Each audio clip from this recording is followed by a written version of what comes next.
And how do you calculate the the inflation calculations are always opaque to me because because the easy thing to do is take the number divided into 72, and that means that you're halving or you're doubling every 10 years. 7 into 70 is a 10-year half-life. So the issue is, what's the half-life of your money? against what basket of goods? Okay, and that is the trick, That's right? for sure. That's the bloody Right? trick. Because what's the yardstick? The government wants to calculate inflation by constructing a market basket of consumer goods. Yes. And then the trick is they just keep changing what's in the basket. So they call it a hedonic adjustment. Yeah. So yeah, exactly. Well, I it's not- create a yeah. basket of, by the way, I create a basket of goods that are not likely to go up in price as I print money, and I put that into the basket. You know, it's like if I said So it's inflation of the inflation organic standard. grass-fed beef, this pops up in organic diet or, carnivore diet or diet in general, where people note that if everybody ate meat and if it was all organic, then we probably couldn't support the 8 billion people on the planet. We could support 800 million people. So it behooves us to convince everybody that they should eat biscuit. And that's what the Egyptians figured out 5,000 years ago, that, if you grow grain and you feed the population biscuit, you can raise an army, and it's very cheap. How does the army travel? They travel on biscuit. So, is this good for 40, 50 years? No, your teeth are going to fall out. It's awful for your health. You're going to die 20 years early. But it doesn't matter when the people fighting the war are between the ages 15 and 30. Like, you won't kill yourself with an awful diet Fast. before the age 25. Right?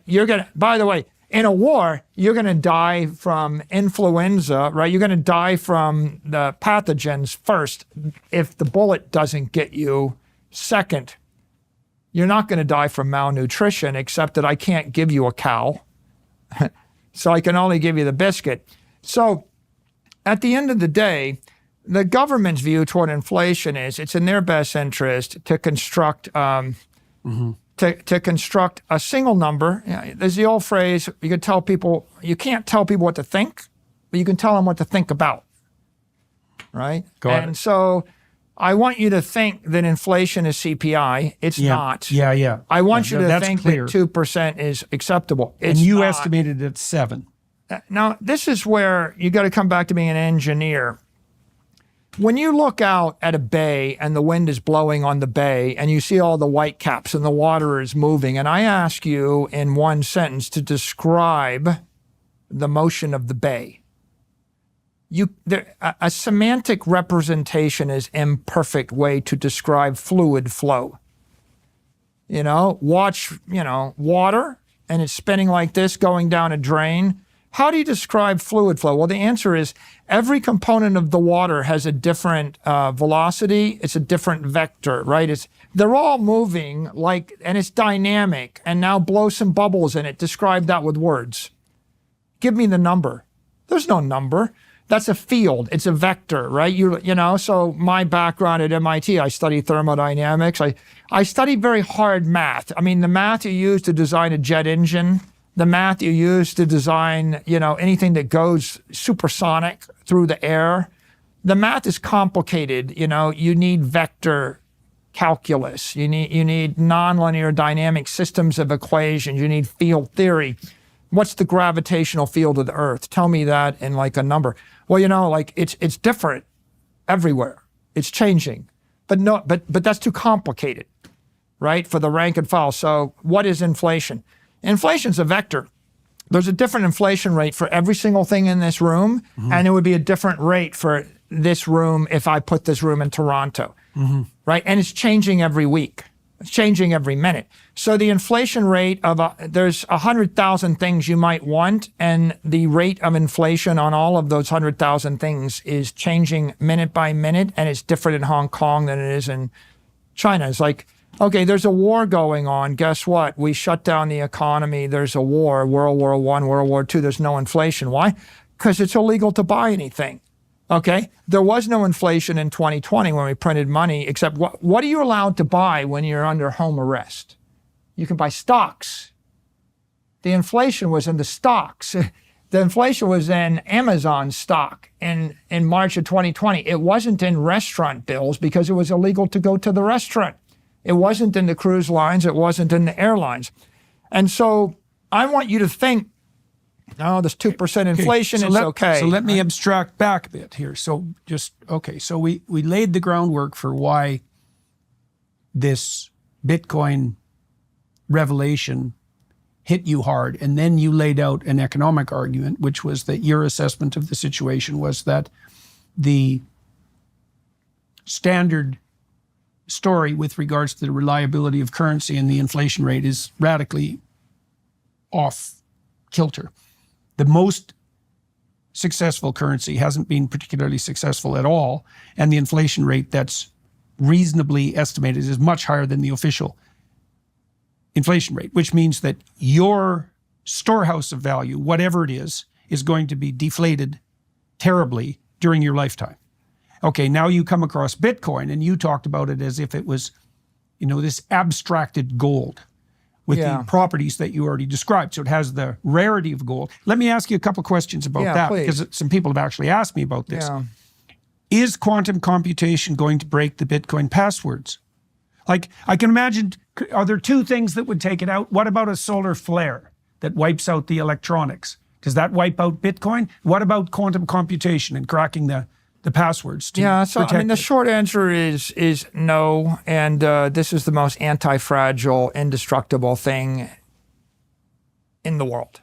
Because of its distribution.